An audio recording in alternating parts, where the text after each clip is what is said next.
এই মুহূর্তে গোটা ক্রিকেট পাড়া যেন এক উত্তাল সমুদ্র, আর সেই ঝড়ের কেন্দ্রবিন্দু cutter master Mustafizur Rahman. BCCI এর নির্দেশের পরপরই কলকাতা নাইট রাইডার্স যখন সাফ জানিয়ে দিল আসন্ন আইপিএলে তাদের জার্সিতে দেখা যাবে না দা ফিজকে, তখন থেকেই ক্ষোভে ফুঁসছে দেশের ক্রিকেট পাড়া।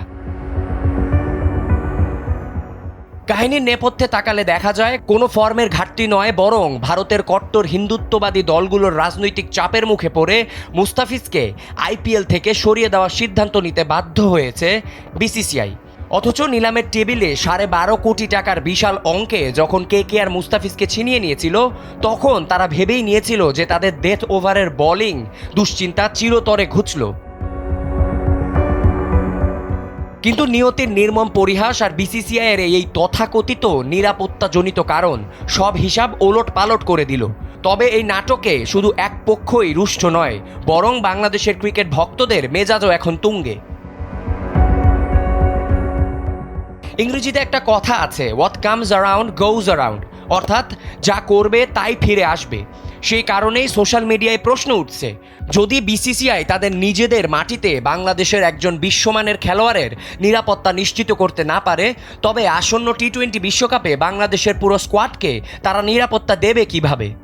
বিশেষ করে বাংলাদেশের অধিকাংশ ম্যাচ যখন কলকাতার ইডেন গার্ডেন্সেই হওয়ার কথা।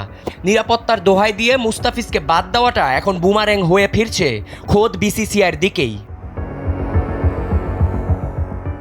এখন দাবিটাও এমন উঠছে, যদি পাকিস্তান আর ভারত একটি নিউট্রাল ভেন্যুতে তাদের ম্যাচ আয়োজন করতে পারে, তবে বিসিবিরও তা করা উচিত। এই যৌক্তিক প্রশ্নটি এখন কেবল তর্কের খাতিরে নয়, বরং ক্রিকেটের অস্তিত্বের সংকট হিসেবে দেখা দিচ্ছে।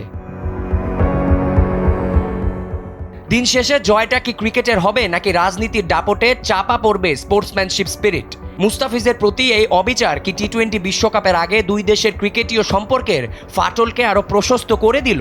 এই রহস্যময় প্রশ্নের উত্তর হয়তো তোলা থাকলো সময়ের হাতেই। তবে মাঠের লড়াই শুরুর আগেই মাঠের বাইরের এই রাজনীতি যেন এক বিষাদময় ট্র্যাজেডির জন্ম দিল। আবিয়া জিরতেসাম, সময়ের আলো।